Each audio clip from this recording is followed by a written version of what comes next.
Buen día, hoy nos corresponde el estudio de la norma internacional de auditoría 330, la cual se denomina respuestas del auditor a los riesgos valorados. Como primer punto debemos conocer la NIA 315, en donde hicimos la valoración de los riesgos. También debemos conocer como auditores a profundidad la norma internacional de auditoría 320, la cual se refiere a la materialidad. Cómo nosotros como auditores vamos a calcular esa materialidad y la importancia de aplicar un juicio profesional en base a la objetividad y al conocimiento que hemos tenido en nuestra vida profesional. La NIA 320, que nos indica todo lo relacionado a la materialidad, es una norma bien pequeña. Sin embargo, esta conlleva un análisis muy profundo, ya que nos va a servir en el transcurso de toda la auditoría. Vamos a hacer unos últimos ejemplos relacionados a la materialidad y cómo nos puede afectar en nuestro proceso. Ok, ¿qué sucedería si nosotros utilizamos como materialidad un monto de un quetzal? ¿Qué significa eso? Si nosotros vamos a tener un monto de un quetzal como la materialidad, eso significa que nosotros vamos a realizar una auditoría del 100% de los procesos que realiza una organización. Y eso pues no es adecuado, y pues las normas también nos indican que no es correcto, porque vamos a estar utilizando demasiados recursos.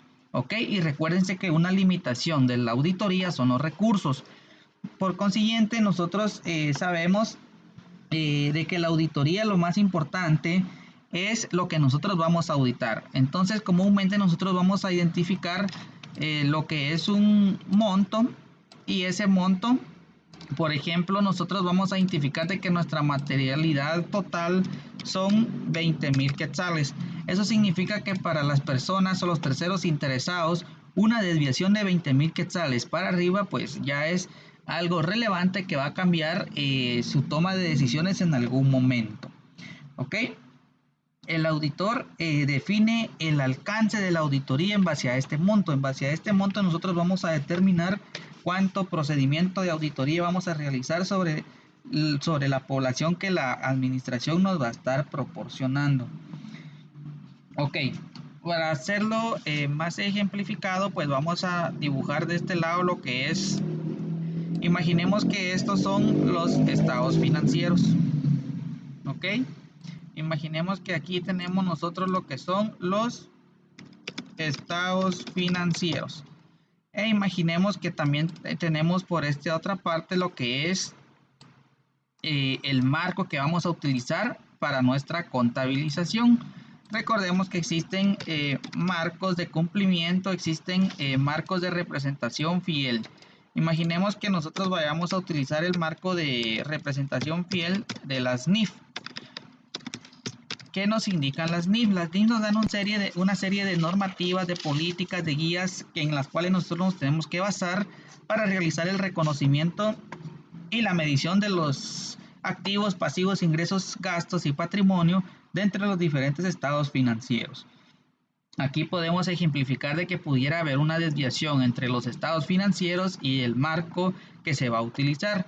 Por ejemplo, si nosotros estamos hablando de lo que son las depreciaciones, si nosotros tenemos un activo que nos costó 50,000 quetzales, tenemos el activo que nos costó 50,000 quetzales, imaginemos que es un vehículo. Y de este otro lado nosotros podemos verificar como auditores de que en los estados financieros existe una depreciación acumulada de 500,000 quetzales. Comúnmente para una organización esto va a ser material. ¿Qué significa eso? Que aquí pudo ser que haya existido lo que es un fraude, o también pudo ser debido a un error. ¿Por qué razón? Puede ser de que la persona que contabilizó esta depreciación acumulada, pues erróneamente se le fue un cero, un teclazo de más, y ocasionó de que la depreciación acumulada llegara a ser 500,000 quetzales, y la depreciaciones, pues podemos verificar de que el monto máximo que puede realizarse aquí sería de 50,000 quetzales, porque este fue el costo. Entonces lo que sucedió aquí que hubo un fraude o un error. Fue un fraude si lo hicieron intencionalmente.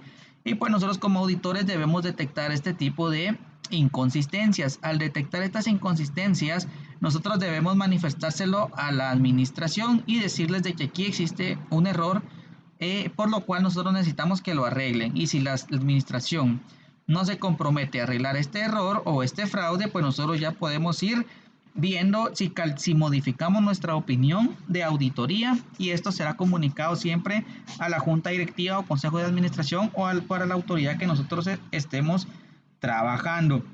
Ok, pero aquí el punto importante del error podría ser porque no se ha utilizado también una fórmula de forma adecuada y esto nos haya dado otro monto. Puede ser porque no se ha sumado la última casilla o la primera casilla en el Excel. Entonces todo esto conlleva a que existen errores dentro de los estados financieros y nuestro trabajo como auditores pues ir a verificar de que esto esté de una forma correcta. ¿Ok? Entonces las incorrecciones es la separación que existe, es una separación que existe entre el marco y los estados financieros. Es esta separación que ustedes pueden ver aquí que va a existir. Tal vez los estados financieros van para un lado y el marco nos indica otra situación. Por lo cual nosotros como auditores debemos estar siempre atentos y verificando de que esto esté trabajado de forma adecuada. ¿Ok? Y para verificar un error podríamos nosotros ejemplificar de que el gerente le dice al asistente o la persona encargada del registro contable de la facturación que registre facturas que no existieron dentro del periodo. Entonces, por ejemplo, aquí se podría dar un fraude porque están ingresando facturas a los estados financieros, facturas que no existieron. Entonces va a haber una diferencia entre lo que nos dice el marco, que nos dice que debe reconocerse aquellos ingresos de los cuales nosotros podemos medir de forma fiable, de los ingresos que nosotros podemos indicarle a los terceros interesados que fueron reconocidos en el periodo correcto, pero como estamos ingresando facturas que no existieron durante el periodo, está existiendo de la misma forma una variación dentro de lo que nos dice los estados financieros y nos dice el marco de información financiera en este caso. ¿Ok? Otro ejemplo sería, nosotros estamos contabilizando inventarios. Aquí el marco de información financiera nos dice los inventarios se deben contabilizar al menor dentro del costo o el valor neto de realización. Pero nosotros a cada cierre del periodo fiscal, nosotros verificamos que el inventario pues solo lo están registrando al costo y no están haciendo un estudio de valoración del valor neto de realización. Por consiguiente, nosotros podemos observar a través de nuestros procedimientos de que este inventario debía reconocerse a lo que era el valor neto de realización y no fue así. Eso quiere decir que existe una desviación en los estados financieros.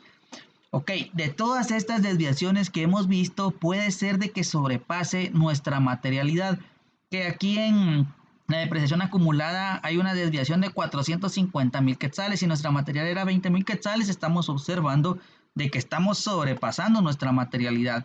Es ahí donde nosotros debemos ya comunicarnos con la administración y pues darles a conocer este tipo de desviaciones que hemos encontrado entre los estados financieros. Ok, esto lo traigo a colación para ejemplificar un poco más sobre lo que era la materialidad. Sin embargo, el día de hoy nos corresponde estudiar el tema de respuestas del auditor a los riesgos valorados. ¿Y qué significa esto? Vamos a ver lo que nos indica la introducción. Esta NIA trata de la responsabilidad que tiene el auditor. Se pueden dar cuenta que en todas las normas vamos a encontrar responsabilidades como auditores, por lo cual debemos trabajar siempre con el mayor profesionalismo posible, con ética e ir actualizando nuestros conocimientos día con día. En una auditoría de estados financieros, y recuérdense que las NIAs son aplicadas para las auditorías específicamente de estados financieros. No es muy usual que se aplique, por ejemplo, para auditorías de entidades del gobierno o que se utilice para auditorías de control interno, que se utilice para auditorías de cumplimiento. Sin embargo, soy de la opinión que las NIA es cierto que son específicamente para los estados financieros. Sin embargo, nos ayudan bastante en nuestro día a día profesional, aunque no trabajemos como auditores de estados financieros. Por ejemplo, nosotros como gerentes financieros podríamos utilizar esta norma, la NIA que nos indica el negocio en marcha para ir valorando si nuestro negocio continuará funcionando de una forma óptima en un futuro previsible. También nosotros podríamos utilizar la NIA 315 para identificar los riesgos que nuestra organización tenga de forma potencial. Es decir, que nosotros como auditores vamos a conocer estas normas y pues si nosotros entendemos de una forma adecuada este tipo de guías, pues nos pueden ayudar en nuestro campo profesional y no solamente en la auditoría de estados financieros.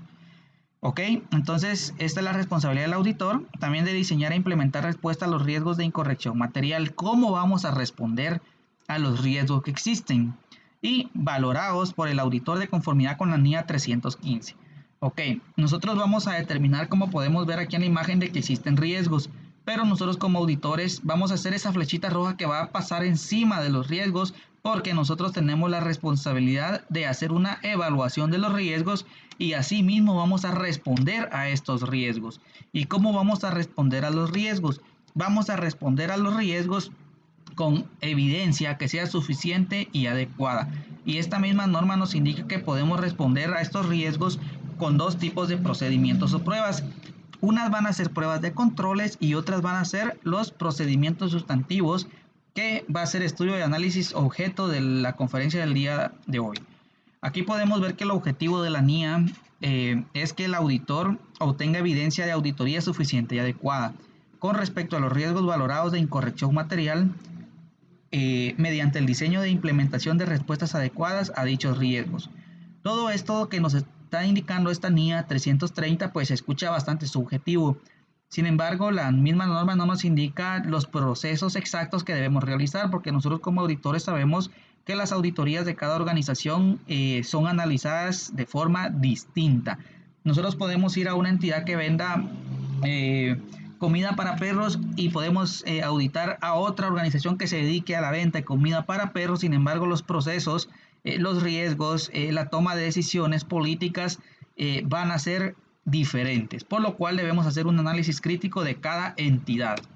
Ok, como les había comentado, ¿cómo vamos a responder a los riesgos? Pues vamos a responder en base a pruebas de controles y procedimientos sustantivos.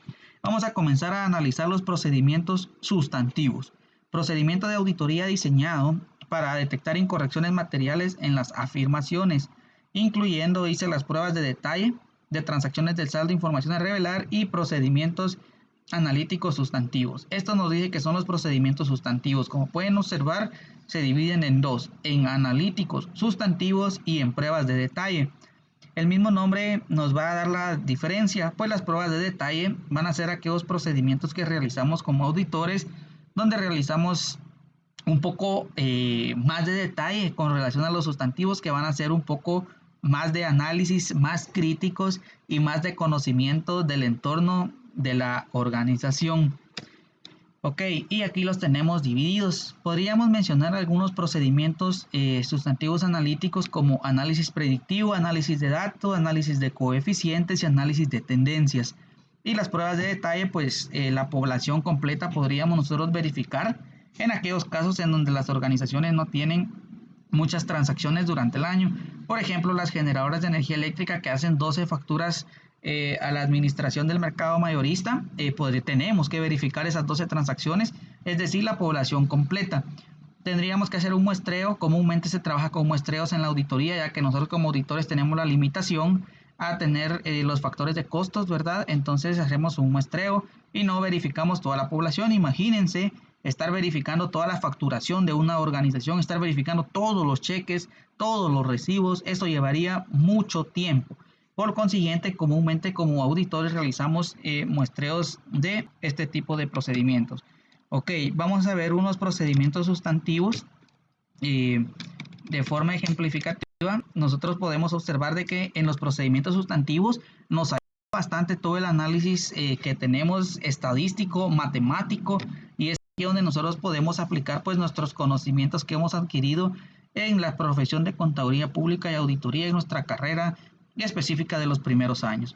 Aquí podemos observar que estamos haciendo un análisis de tendencias, un análisis de variaciones en cifras de los estados financieros, los cuales pues nos ayudan a nosotros a poder determinar cuáles son las fluctuaciones y en qué años se han tenido fluctuaciones de los activos, de los pasivos, patrimonios. Esto es solo como ejemplificación, ya que el procedimiento debe hacerse a cada entidad. Podemos verificar aquí de que del año 2018 al año 2019 pues tenemos una variación de 5 millones en los estados financieros y pues la variación corresponde a un 5% del mismo. Aquí podemos observar de que del año 2016 pues este cuadrito azul, que es el activo, aumentó en el año 2017, hubo una variación positiva y pues de ahí disminuyó para el año 2018 y actualmente comienza a subir para el año 2019. Podemos observar de que el pasivo está por arriba comúnmente del activo y pues eso ya nos lleva a nosotros a identificar ciertos sesgos, cierta información que podríamos nosotros realizar auditorías más robustas, más severas a lo que es el pasivo o por qué razón el activo está más abajo. Esto ya son indicios para nosotros como auditores a la hora de determinar nuestros procedimientos de auditoría y por eso la importancia de hacer este tipo de análisis. También nosotros podemos observar en ingresos y egresos de que existen variaciones. Diciembre de 2015 pues los ingresos estuvieron 6 millones de quetzales por arriba de los egresos y así sucesivamente podemos ir analizando, pero podemos observar de que se ha mantenido y pues eso nos lleva a llevar conclusiones a raíz de las integraciones que podemos observar de qué es lo que está pasando con los estados financieros. Todos estos análisis, como se pueden dar cuenta, son más de análisis, más críticos, es decir, nosotros podemos formarnos opiniones de cómo es que trabaja la organización a través de procedimientos sustantivos analíticos. Esto significa de que nosotros a través del análisis, como su nombre lo indica, vamos a poder identificar ciertos riesgos de la organización. Asimismo, pues nosotros también podemos observar que existen pruebas de detalle. Y les comentaba que la más común que nosotros utilizamos es el muestreo. El muestreo vamos a ejemplificarlo también, aprovechando que estamos haciendo esta videoconferencia. Podemos, aquí tengo un documento el cual nos indica un libro de ventas. Imaginemos que este es el libro de ventas que nosotros estamos auditando. Aquí vamos a hacer y ejemplificar en lo que es la materialidad. Este es el cliente, número de NIT, el documento, es decir, la factura, cuál es su número. Tenemos la fecha en que se vendió, tipo de documento, factura de venta al crédito.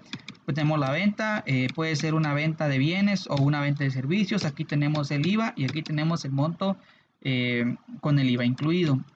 Ok, entonces nosotros para realizar este procedimiento nos vamos a enfocar en lo que es este monto, es decir, sin IVA o después le quitamos el IVA. Ahorita por cuestiones de ejemplificación vamos a utilizar este monto porque aquí ya tenemos la sumatoria de todos los demás ítems. Ok, en primer lugar vamos a imaginemos de que a través de nuestro procedimiento nosotros determinamos una materialidad de desempeño, una materialidad total de pongámosle 50,000, de 25,000 quetzales. Ok, y ahí venimos y obtuvimos una materialidad de desempeño de el 20% de 25,000 quetzales. Vamos a ponerla de este lado. Imaginemos que tuvimos una materialidad del 20% de 25,000 quetzales, es decir, de 5,000 quetzales. E imaginemos que tenemos una materialidad de ejecución o una materialidad más baja, del nivel más bajo, es decir, para todo tipo de transacciones, de un 20% de 5,000. O pongámosle aquí de un 35%, ok, 1,750. Entonces, como aquí estamos haciendo una operación en una determinada transacción de la organización, como son las transacciones de ventas, pues tendríamos que verificar con relación a esta materialidad, es la que nos va a servir para determinar cuál va a ser nuestro tipo de análisis. Si estuviéramos analizando todos los ingresos de la organización, es decir, de todo el año, todo el rubro de ingresos, pues nosotros tendríamos que verificar esto. porque aquí vamos a obtener algunas diferencias, pero si se dan cuenta solo es de enero. Si tuviéramos todos los meses, aparte de eso tuvieran otras ventas, otros ingresos, la organización, todo eso ya nos suma el total de ingresos y aquí tendríamos que aplicar la materialidad de desempeño. Y pues si ya verificamos todos los estados financieros, tenemos que aplicar la materialidad total de 25,000 quetzales, que es la materialidad en su conjunto. Ok, entonces ahora para ejemplificar, lo primero que vamos a hacer es ordenar de mayor a menor estos datos y pues los vamos a comenzar a ordenar del monto con IVA, como habíamos platicado, y vamos a hacerlo de mayor a menor. Ok, si nos damos cuenta, pues tenemos aquí la venta más grande que se hizo fue Agroservicios con la factura 28162 por 57,632 quetzales. Eso significa de que nosotros vamos a realizar un procedimiento de detalle y pues nosotros podemos verificar. Vamos a inmovilizar esto. Ok, vamos a realizar nuestro procedimiento. Vamos a inmovilizar la pantalla. Y pues tenemos que, recuérdense que todos los ítems menor a 1,750 quetzales no los vamos a auditar porque vamos a perder bastante tiempo. Imagínense revisar este de 13 quetzales, pues para nosotros no va a ser el material si aquí existe una incorrección. Entonces nosotros no vamos a ir a buscar el que desde donde comience 1,750, que sería desde aquí para arriba. Tendríamos que auditar según lo que estamos viendo, son muy poquitos ítems. Recuérdense que la materialidad es aquella incorrección que existe de forma individual o en su conjunto. ¿Qué significa eso? Que nosotros no vamos a auditar todo lo que nos llegue a sumar. Podemos ver aquí en el cuadro de abajo que nos va sumando 1,750. Aquí nos va sumando 1,364, 1,694 y de ahí nos pasamos a 2,000. Esto quiere decir que lo que no es material para nosotros serían estos datos. De aquí para arriba ya nosotros debemos evaluar. Y también nosotros podemos verificar, esta data me quedó muy bien para ejemplificar esto, de que nuestros estados financieros en su conjunto no pueden tener variaciones mayores a 25,000 quetzales. Eso significa que para nosotros es material todo lo que esté por arriba de 25,000, lo cual todo lo vamos a auditar.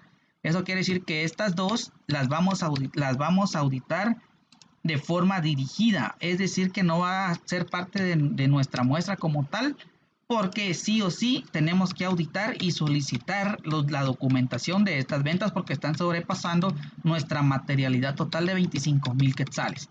Ok, entonces esta va a formar parte de nuestra muestra. Bueno, sí sería nuestra muestra que vamos a solicitar, el requerimiento, perdón, requerimiento a la administración. Esta también va a formar parte de nuestro requerimiento y de todas estas, esto es inmaterial, todo esto es inmaterial y de todo lo que nos sobra, pues nosotros ya tenemos que hacer un muestreo, es decir, de todos estos ítems a través de otro proceso que vamos a estudiar cuando miremos ya la norma específica de cómo se saca una muestra. Pero imaginemos de que a raíz de todo el análisis estadístico que hicimos, a nosotros nos dice ese análisis de que debemos solicitar 8 ítems de todos estos que se encuentran aquí. Es decir, 8 ítems de 24 ítems que se encuentran aquí. Entonces ya metemos también a un programa que nos va a sacar una muestra representativa y pues nos va a dar como resultado que vamos a solicitar este ítem, que vamos a solicitar este ítem, y pues todo esto ya va a ir formando parte de nuestro requerimiento y nosotros venimos y le solicitamos a la administración de que nos proporcione la documentación de todos estos ítems que nosotros estamos verificando que forman parte de nuestro muestreo de auditoría. Entonces, si se dan cuenta, no es que vengamos nosotros y agarremos al azar los ítems que nosotros querramos verificar, sino que es un proceso sumamente analítico de auditoría. Y pues ya a la hora de nosotros tener la factura en nuestras manos, verificamos de que se haya cancelado el IVA correctamente, que el cálculo esté adecuado en la contabilización, que lo que se haya vendido esté reconocido contablemente, si se compró o se vendió un activo que se haya dado de baja, se haya capitalizado a nuestros estados financieros y así sucesivamente. Entonces pues nosotros ya a través de esta prueba ya nosotros podemos verificar y estar satisfechos y tener una evidencia de auditoría que nos va a ayudar a mejorar nuestra opinión en los procedimientos de auditoría. Ok, todo lo que les acabo de ejemplificar, pues nos hacen mención a las pruebas de detalle, que es el muestreo.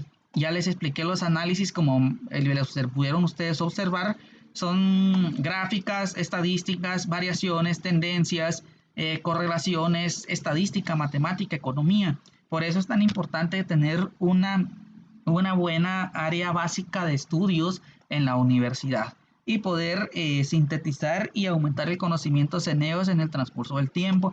Y pues las pruebas de detalle se pudieron dar cuenta que eso que hicimos ahorita solamente fue seleccionar la muestra.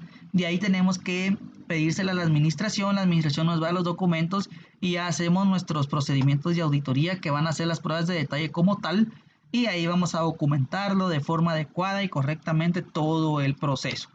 Ok, sigamos. Ahora las pruebas de controles.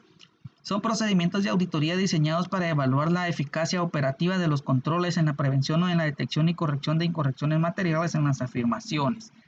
¿Ok? Esto significa que nosotros como auditores no somos expertos en validar controles. Sin embargo, la misma norma nos indica que debemos realizar ese tipo de procesos. Comúnmente las empresas, las firmas de auditorías contratan ingenieros en sistemas para que validen la eficacia de los controles, porque ahora con la tecnología que ha crecido bastante y todas las organizaciones están aplicando procesos tecnológicos, necesitamos de estas personas para que vayan a evaluar de que los sistemas estén funcionando adecuadamente. Por ejemplo, las organizaciones comúnmente utilizan el sistema SAP para aplicar todo el procedimiento de contabilización y registro de operaciones diarias.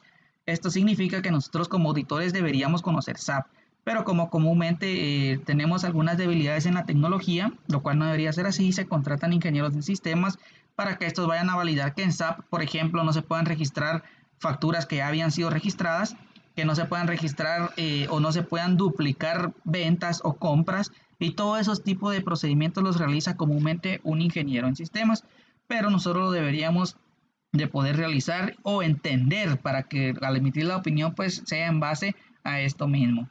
¿Ok? Entonces los controles son internos de la administración y las debilidades en los controles y procedimientos internos van a aumentar nuestras pruebas de auditoría. Ok, aquí se pueden dar cuenta en esta gráfica que si los controles internos son adecuados, es decir, que el ingeniero en sistemas o nosotros a través de nuestro conocimiento identificamos que los controles son adecuados, pues las muestras que vamos a solicitar, las pruebas sustantivas van a ser menores.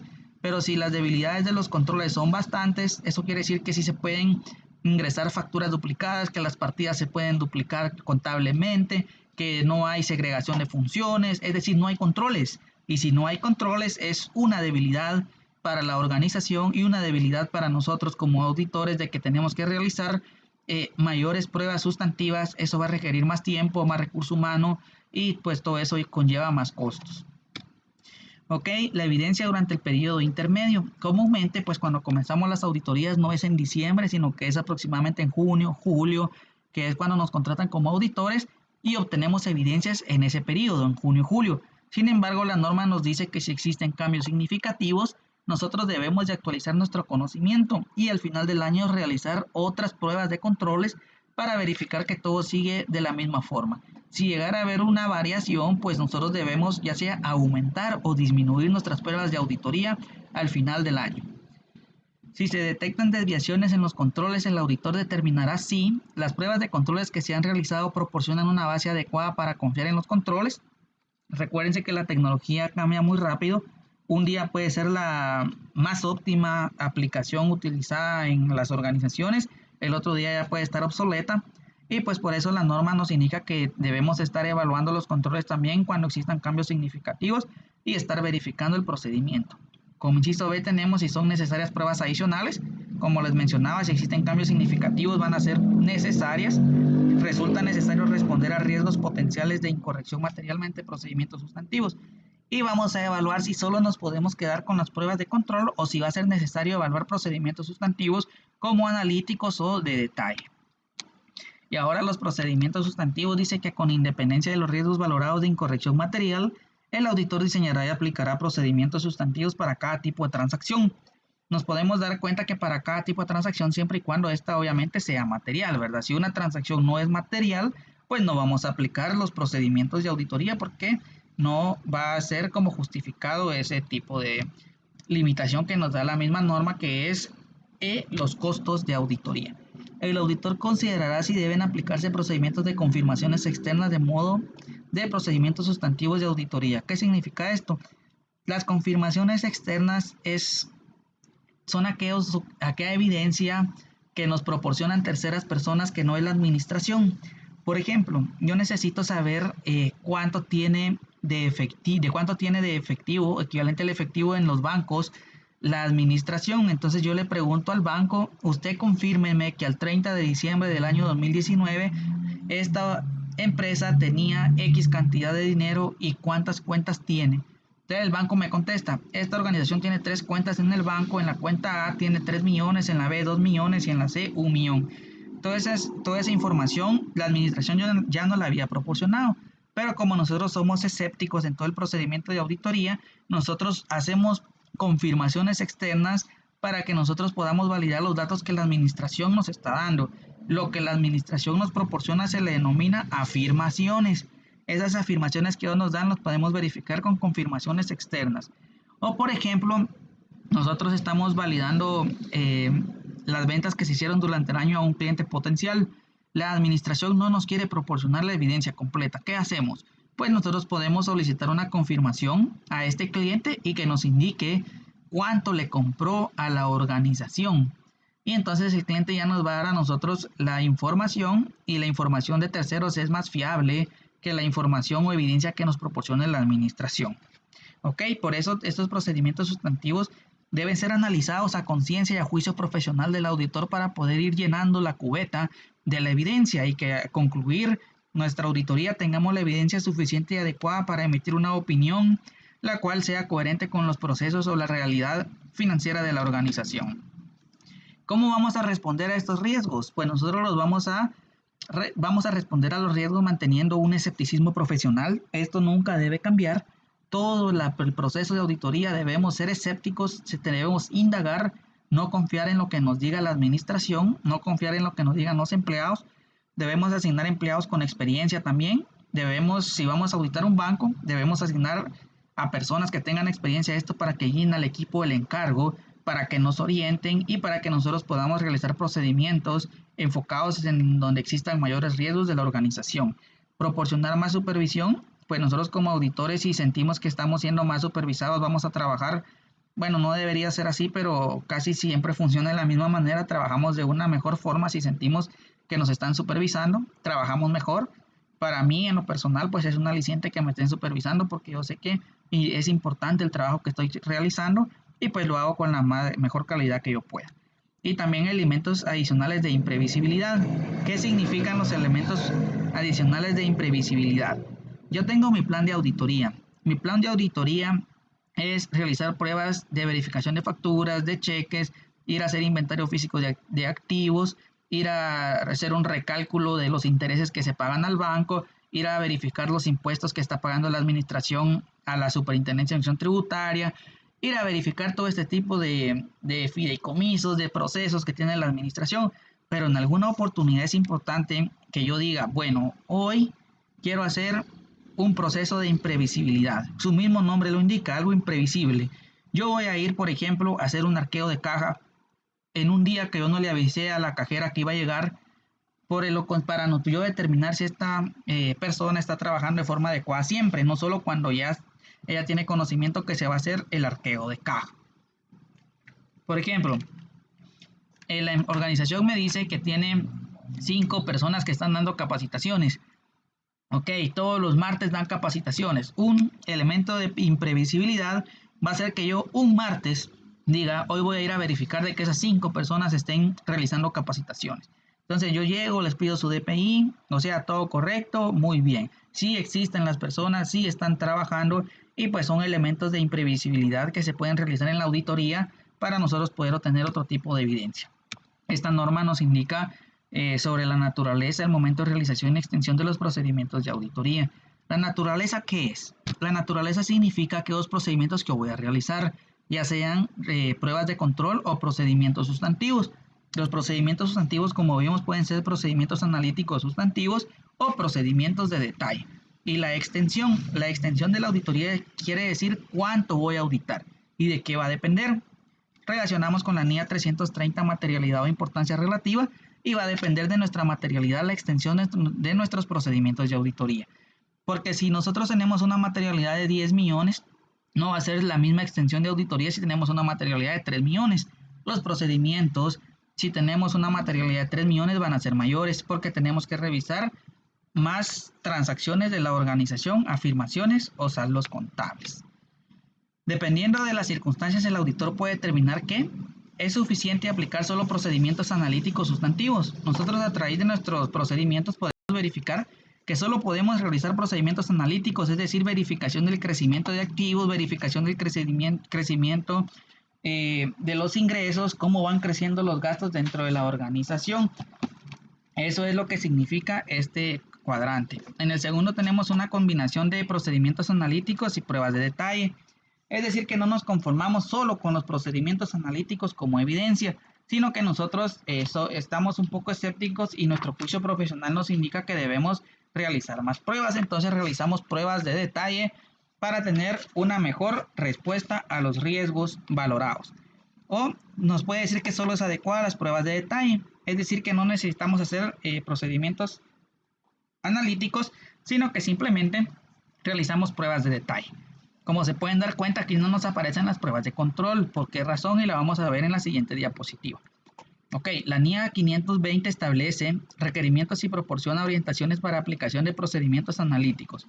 Como bien saben, pues hay una norma que se especifica en procedimientos analíticos, la NIA 520, la cual será objeto de estudio también.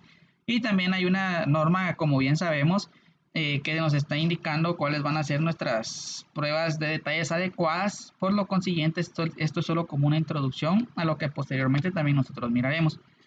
Y pues, ¿qué significa esta cubeta que estamos viendo en pantalla? Esto significa cuántas pruebas o cuántos procesos vamos a realizar para nosotros estar satisfechos de que nuestra evidencia es suficiente y es adecuada. Ok, recordemos que los procedimientos analíticos pueden ser análisis de tendencias, pueden ser análisis de razonabilidad, ¿verdad? Estadística, análisis de proporción, análisis de regresión, escaneo, todo este tipo de procedimientos que nosotros podemos realizar, pues son nuestras pruebas de auditoría. Generalmente se realizan pruebas sustantivas de detalle para riesgos significativos, es decir, que si un riesgo es muy alto, pues solo vamos a realizar pruebas de detalle, porque las pruebas sustantivas, como pueden ver, solo son análisis de tendencias que no nos indican realmente qué es lo que está pasando ahorita en la actualidad. Y las pruebas sustantivas, pues podemos nosotros aquí comenzar. ¿Qué significa esto? Vamos a ir a hacer una auditoría. Comenzamos a hacer las pruebas de control. Las pruebas de control en este caso solo llenaron como un 15% de toda la cubeta de evidencia que nosotros necesitamos. Pueden ser que las pruebas de controles lleguen como a un 50%. Eso va a significar de que vamos a hacer menos procedimientos analíticos sustantivos y menos pruebas de detalle. Ok, pero si nosotros vamos a la administración, hacemos las pruebas de control y llenamos aquí este 20% que estamos viendo, pues nosotros sabemos de que tenemos que seguir recabando evidencia porque los controles no son tan eficaces o eficientes como nosotros lo deseábamos. Ok, entonces hacemos procedimientos sustantivos, hacemos análisis de tendencias y todo esto para nuestro juicio profesional nos está llegando como a un 40% de la evidencia que necesito para emitir una opinión. Sin embargo, hace falta llenar esta cubeta. Eso significa que necesito hacer pruebas sustantivas de detalle. Las pruebas de detalle, como yo bien les mencioné, puede ser a raíz de unas muestras que yo vaya a realizar, ya sea que pueda hacer procedimientos dirigidos, ya sea que realice procedimientos de imprevisibilidad. Puedo hacer aquí recálculos de intereses que se están pagando al banco. Puedo hacer un reproceso, por ejemplo, de la depreciación. Yo vengo y realizo un reproceso de la depreciación de que se esté mandando al gasto, contabilizando como gasto mensualmente lo que realmente debe realizarse. Puedo realizar conciliaciones bancarias, puedo realizar también un inventario físico, puedo hacer pruebas de corte. ¿Qué significa esto? Que yo vaya a verificar, por ejemplo, voy a ver todas las facturas serie A del mes de enero. La última que se emitió fue la 2079. Es decir, que la del mes de febrero, la primera tiene que ser la 2080 y las otras, si es el 2 de febrero que estoy haciendo este procedimiento, deben estar en blanco. Entonces son pruebas de corte. Como bien les mencionaba, los reprocesos son muy importantes, específicamente con los activos fijos que se deprecian mensualmente. También podemos hacer conciliaciones bancarias, ir a verificar de que todo lo que en el banco existe, todo el proceso pues esté operado contablemente. Y pues todo esto nosotros lo debemos realizar con el objetivo de responder a los riesgos que nosotros identificamos según la NIA 315 y nos debemos enfocar según lo que indica la NIA 320, que es la materialidad, para determinar cuánto a raíz de nuestro juicio profesional necesitamos para poder llenar esta cubeta de evidencia. Ok, como también saben, pues existe la norma que se especializa o especifica todo lo relacionado a lo que son las evidencias de auditoría, la cual estaremos viendo también en otro curso. Y pues esto ha sido todo por el día de hoy. Se abrirá en la plataforma de Blackboard un apartado para que puedan realizar sus dudas correspondientes. Muchas gracias a todos.